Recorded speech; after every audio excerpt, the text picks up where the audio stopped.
ಕಂದಾಯ ಇಲಾಖೆಯ ಮಂತ್ರಿಗಳು ಈ ಕಾರ್ಯಕ್ರಮದ ಕೇಂದ್ರ ಬಿಂದು ಅಂದ್ರೆ ತಪ್ಪಾಗಲಿಕ್ಕಿಲ್ಲ. ನನ್ನ ಸೋದರರಾದಂತಹ ಕೃಷ್ಣ ಬೈರೇಗೌಡ ಸಾಹೇಬ್ರನ್ನ ಆರ್ಥಿಕವಾದಂತ ಸ್ವಾಗತವನ್ನ ಕೋರ್ತಾ ಇದ್ದೀನಿ. ಬಂಧುಗಳೇ, ಸಮರ್ಪಣಾ ಸಂಕಲ್ಪ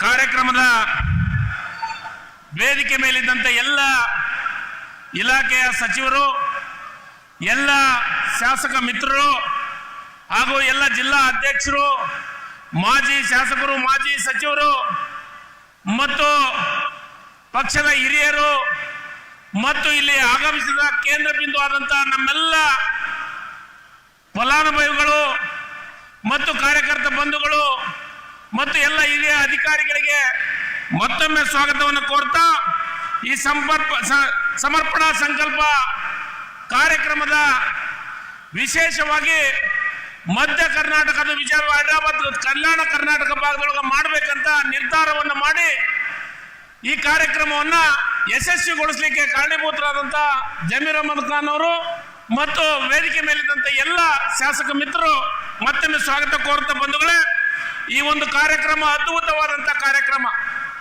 ನನಗಂಚಿದ ಮಟ್ಟಿಗೆ ಕಂದಾಯ ಇಲಾಖೆಯೊಳಗ ಇತಿಹಾಸದೊಳಗ ಎಂದೂ ಆಗಲಾರದ ಕಾರ್ಯಕ್ರಮ ಇವತ್ತು ಆಗ್ತಾ ಇದೆ ಹೊಸಪೇಟೆ ವಿಜಯನಗರ ಅಂದ್ರೆ ಅದು ಸಿದ್ದರಾಮಯ್ಯ ಮತ್ತು DK ಶಿವಕುಮಾರ್ ಕಾರಣ ಅನ್ನೋ ಮಾತನ್ನ ಇಲ್ಲಿ ಹೇಳ್ಬೇಕಾಗತ್ತ ಬಂಧುಗಳೇ.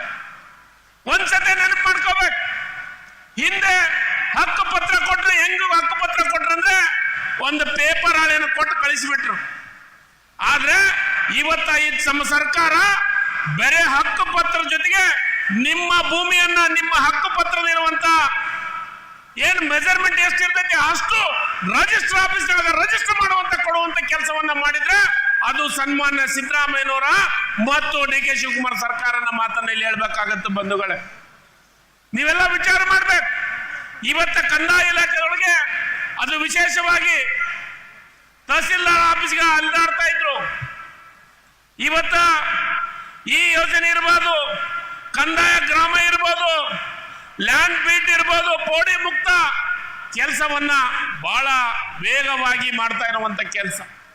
ಕೆಲವೊಂದಿಷ್ಟು ಜನರು ಮಾತಾಡ್ತಾ ಇದ್ದಾರೆ, ಈ ಸರ್ಕಾರ ಇನ್ನು ಏನು ಸಾರ್ವಜನಿಕವಾಗಿ ಕೆಲಸ ಮಾಡ್ತಾ ಇಲ್ಲ, ಬಡವರ ಕೆಲಸ ಮಾಡ್ತಾ ಇಲ್ಲ ಅಂತಂದು. ನಾನು ಇವತ್ತು ಹೇಳ್ತೀನಿ, ಯಾರ್ಯಾರು ಮಾತಾಡ್ತಾ ಇದ್ದಾರೆ ಇವತ್ತು ವಿಜಯನಗರಕ್ಕೆ ಬಂದು ನೋಡಿ, ಜನರು ನೋಡಿದ್ರೆ ನಿಮಗೆ ಗೊತ್ತಾಗತ್ತ ಸರ್ಕಾರ ಯಾವ ರೀತಿ ಕೆಲಸ ಮಾಡುತ್ತೆ ಅನ್ನೋದನ್ನ ನೀವು ಒಂದ್ಸತಿ ಅರ್ಥ ಮಾಡ್ಕೋಬೇಕಾಗತ್ತ ಬಂಧುಗಳೇ. ಇವತ್ತ ರಾಹುಲ್ ಗಾಂಧಿ ಸಾಹೇಬ್ರು, ಮಲ್ಲಿಕಾರ್ಜುನ ಖರ್ಗೆ ಸಾಹೇಬ್ರು ಇವತ್ತು ಬಂದು ನಿಮಗೆ ಹಕ್ಕು ಪತ್ರವನ್ನ ಕೊಡುವಂತ ಕೆಲಸವನ್ನ ಮಾಡ್ತಾರೆ. ನಾನು ಹೇಳಿದೆ, ಬೇರೆ ಹಕ್ಕು ಪತ್ರ ಸಾಲದು, ನಿಮಗೆ ಹಕ್ಕಿನ ಜೊತೆಗೆ ರಿಜಿಸ್ಟರ್ ಮಾಡಿಸುವಂತ ಕೆಲಸವನ್ನ ಮಾಡುವಂತದ್ದನ್ನು. ಅದರ ಜೊತೆಗೆ ಇವತ್ತ ಯಾರು ಚುನಾವಣೆ ಪೂರ್ವದೊಳಗೆ ಈ 2 ವರ್ಷದಿಂದ ವೇದಿಕೆ ಮೇಲಿದ್ದಂತ ಎಲ್ಲ ಶಾಸಕ ಮಿತ್ರರು ಎಲ್ಲರೂ ನಾವು ನಿಮಗೆ ಹಳ್ಳಿಯೊಳಗ ಪ್ರತಿಯೊಂದು ಗ್ರಾಮದೊಳಗ ಪ್ರತಿಯೊಂದು ವಾರ್ಡ್ನೊಳಗ ಭಾಷಣ ಮಾಡಿ ಬಂದಿದ್ವಿ. ನಮ್ಮನ್ನ ಗೆಲ್ಲಿಸಿ ಕಾಂಗ್ರೆಸ್ ಅಧಿಕಾರಕ್ಕೆ ಬಂದ್ರೆ 5 ಗ್ಯಾರಂಟಿಗಳನ್ನ ನಿಮ್ಮ ಮನೆಗೆ ಕೊಡುವಂತ ಕೆಲಸವನ್ನ ಮಾಡ್ತೀವಿ ಅಂತ ಹೇಳಿದ್ವಿ. ಇವತ್ತ 5 ಗ್ಯಾರಂಟಿಯನ್ನ ನಿಮ್ಮ ಮನೆಗೆ ಮುಟ್ಟಿಸುವಂತ ಕೆಲಸ, ಇವತ್ತು ಸ್ವಾಭಿಮಾನದಿಂದ ಬಡವರು ನೆಮ್ಮದಿಯಿಂದ ಬದುಕುವಂತ ಕೆಲಸವನ್ನ ಮಾಡ್ತಾ ಇದ್ರೆ ಅದು ಸನ್ಮಾನ್ಯ ಸಿದ್ದರಾಮಯ್ಯ DK ಶಿವಕುಮಾರ್ ಸಾಹೇಬ್ರನ್ನ ಮಾತನ್ನ ಇಲ್ಲಿ ಹೇಳಲಿಕ್ಕೆ ಇಷ್ಟಪಡ್ತೀನಿ ಬಂಧುಗಳೇ. ಬಂದು ಹೇಳಿದ್ರು 5 ಗ್ಯಾರಂಟಿ ಕೊಡ್ತೀವಿ, ಪ್ರತಿಯೊಂದು ಮನೆಗೆ ನನ್ನ ತಾಯಂದರಿಗೆ 2,000 ರೂಪಾಯಿ ಪ್ರತಿ ತಿಂಗಳು ಹಾಕ್ತೀವಿ, 5 ಕೆಜಿ ಅಕ್ಕಿ ಕೊಡ್ತೀವಿ, 5 ಕೆಜಿ ದುಡ್ಡು ಕೊಡ್ತೀವಿ ಅಂತ ಹೇಳಿದ್ವಿ, ಬಸ್ ಅನ್ನ ಫ್ರೀ ಕೊಡ್ತೀವಿ ಅಂತ ಹೇಳಿದ್ವಿ. ಇವೆಲ್ಲವನ್ನ 5 ಗ್ಯಾರಂಟಿ ಯುವಕರಿಗೆ ಯುವ ನಿಧಿಯನ್ನು ಕೊಡುವಂತ ಮಾತು ಕೆಲಸವನ್ನ ಹೇಳಿದ್ವಿ. ಇವತ್ತು ಇದನ್ನೆಲ್ಲವನ್ನ ಮುಟ್ಟಿಸುವಂತ ಕೆಲಸವನ್ನ ಮಾಡಿದ್ದೀವಿ. ಅವಾಗ ಬಹಳಷ್ಟು ಮಂದಿ ಹೇಳಿದ್ರು ಸರ್ಕಾರ ದಿವಾಳಿ ಆಗಿಬಿಟ್ಟಿದೆ, ಇವೆಲ್ಲ ಗ್ಯಾರಂಟಿ ಕೊಡೋದ್ರಿಂದ ಯಾವ ಅಭಿವೃದ್ಧಿ ಕೆಲಸ ಆಗಲ್ಲ, ಬಡವರಿಗೆ ಏನು ದುಡ್ಡು ಮುಟ್ಸಕ್ಕಲ್ಲ, ಸುಳ್ಳು ಹೇಳ್ತಾರೆ ಅಂತಂದು. ಆದ್ರೆ ಇವತ್ತು ಅಭಿವೃದ್ಧಿಯ ಜೊತೆಗೆ ನಿಮ್ಮ ಮನೆಗೆ ದುಡ್ಡು ಮುಟ್ಟಿಸುವಂತ ಕೆಲಸವನ್ನ ಆ ಮಾತು ಕೊಟ್ಟಂತೆ ನುಡಿದಂತೆ ಏನಾದ್ರೂ ನಡೆದಿದ್ರೆ ಅದು ಕಾಂಗ್ರೆಸ್ ಪಕ್ಷದ ಸನ್ಮಾನ್ಯ ಸಿದ್ದರಾಮಯ್ಯನವರ ಸರ್ಕಾರ, DK ಶಿವಕುಮಾರ್ ಸರ್ಕಾರ ಅನ್ನೋ ಮಾತನ್ನ ಇಲ್ಲಿ ಹೇಳ್ಬೇಕಾಗತ್ತ ಬಂಧುಗಳೇ. ಇವತ್ತು ಇಷ್ಟು ಜನರು ಯಾಕೆ ಬಂದಿದ್ರಿ ಅಂದ್ರೆ ಪ್ರೀತಿ ವಿಶ್ವಾಸದ ಮಾತನ್ನ ನಾಡ್ಲಿಕ್ಕೆ ಬಂದಿದ್ದೀರಿ. 2 ವರ್ಷದ ಯೋಜನೆಗಳನ್ನ ಮಾಡಿದ್ದೀರಿ. ನಿಮಗೆ ಅಭಿನಂದನೆಗಳನ್ನ ಸಿದ್ದರಾಮಯ್ಯನವರಿಗೆ DK ಶಿವಕುಮಾರ್ಗೆ ಅಭಿನಂದನೆ ಹೇಳಲಿಕ್ಕೆ ಈ ಜನ ಬಂದಿದ್ದೀರಿ. ನಿಮಗೆ ಯಶಸ್ವಿ ಸಿಗಲಿ, ಇನ್ನು ಬಡವರ ಕೆಲಸವನ್ನ ಮಾಡಲಿಕ್ಕೆ ಶಕ್ತಿಯನ್ನು ತುಂಬಲಿಕ್ಕೆ ಇವತ್ತು ವಿಜಯನಗರಕ್ಕೆ ನೀವೆಲ್ಲ ಬಂದಿದ್ದೀರಿ ಅನ್ನೋ ಮಾತನ್ನ, ಇವತ್ತು ಒಂದು ಸಂದೇಶವನ್ನ ರಾಜ್ಯಕ್ಕೆ ಕಳಿಸುವಂತ ಕೆಲಸವನ್ನು ತಾವು ಮಾಡ್ಲಿಕ್ಕೆ ಬಂದಿದ್ದೀರಿ ಬಂಧುಗಳೇ. ಅದಕ್ಕೆ ಇವತ್ತು ನೀವೆಲ್ಲವರ ಬರುವುದು, ಇವತ್ತು ಬಂದು ನಮಗೆ ಶಕ್ತಿಯನ್ನು ತುಂಬುವಂತ ಕೆಲಸ, ನಮಗೆ ಸಹಾಯ ಮಾಡುವಂತ ಕೆಲಸವನ್ನು ಮಾಡಲಿಕ್ಕೆ ನಮ್ಮೆಲ್ಲ ಫಲಾನುಭವಿಗಳು ಇವತ್ತು ಬಂದು ನಮಗೆ ಧೈರ್ಯ ಕೊಡುವಂತ ಕೆಲಸವನ್ನು ಮಾಡಿದಿರಿ. ನಿಮಗೆ ವಿಶೇಷವಾಗಿ ಅಭಿನಂದನೆಗಳನ್ನು ಸಲ್ಲಿಸಲಿಕ್ಕೆ ಇಷ್ಟಪಡ್ತೀನಿ ಬಂಧುಗಳೇ.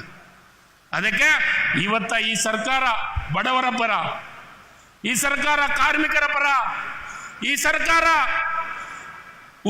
ಏನೋ ತುಳಿತಕ್ಕೊಳಗಾದ್ರಿಗೆ ಈ ಮೇಲೆತ್ತುವಂತ ಕೆಲಸವನ್ನು ಮಾಡುವಂತ ಸರ್ಕಾರ ಇವತ್ತು ನಿಮ್ಮ ಸರ್ಕಾರ ಬಂದಿದೆ ಅನ್ನೋ ಮಾತನ್ನ ಇಲ್ಲಿ ಹೇಳಬೇಕಾಗತ್ತ ಬಂಧುಗಳೇ. ಅದಕ್ಕೆ ಇವತ್ತು ನಾನು ವಿನಂತಿ ಮಾಡೋದಿಷ್ಟೇ, ಇವತ್ತು ನೀವೆಲ್ಲರೂ ಬಂದು ಇವತ್ತು ಸಹಾಯ ಸಹಕಾರ ಮಾಡೋದ್ರ ಜೊತೆಗೆ ಆಶೀರ್ವಾದವನ್ನು ಮಾಡಲಿಕ್ಕೆ ನೀವು ಬಂದಿದ್ದೀರಿ. ಅದಕ್ಕೆ ಬಂಧುಗಳೇ ನಾನು ಅಭಿನಂದನೆ ಹೇಳಲಿಕ್ಕೆ ಇಷ್ಟಪಡ್ತೀನಿ ಬಂಧುಗಳೇ. ಇವತ್ತ ಭೂ ಗ್ಯಾರಂಟಿ, ನಮ್ಮ ಭೂಮಿ ಇದ್ರೆ ನಮಗೆ ತೋರಿಸ್ಲಿಕ್ಕೆ ಆಗ್ಲಾರ್ದ ಪರಿಸ್ಥಿತಿ, ನಮಗೆ ನಮ್ಮ ಏನು ಕಾಗದ ಪತ್ರಗಳನ್ನ ಇರ್ಲಾರ್ದಂಥ ಪರಿಸ್ಥಿತಿ ಒಳಗೆ ನಾವು ಜಗಳವನ್ನು ಮಾಡುವಂಥ ಕೆಲಸವನ್ನು ಆಗ್ತಾ ಇತ್ತು. ಇದಕ್ಕೆ ಪ್ರತಿ ಗ್ರಾಮಕ್ಕೆ ಪೋಡಿ ಮುಕ್ತ ಗ್ರಾಮವನ್ನು ಮಾಡುವಂಥ ಕೆಲಸ ಅಷ್ಟೇ ಅಲ್ಲ, ಇವತ್ತ ಎಲ್ಲ ಗ್ಯಾರಂಟಿ ಕೊಡೋದ್ರ ಮುಖಾಂತರ ಸ್ವಾಭಿಮಾನದಿಂದ ಬದುಕುವಂಥ ಕೆಲಸವನ್ನ ಮಾಡುವಂಥ ಕೆಲಸವನ್ನು ಮಾಡಿದ್ದೀವಿ ಅನ್ನೋ ಮಾತನ್ನ ಇಲ್ಲಿ ಹೇಳಿಕ್ಕೆ ಇಷ್ಟಪಡ್ತೀನಿ ಬಂಧುಗಳೇ.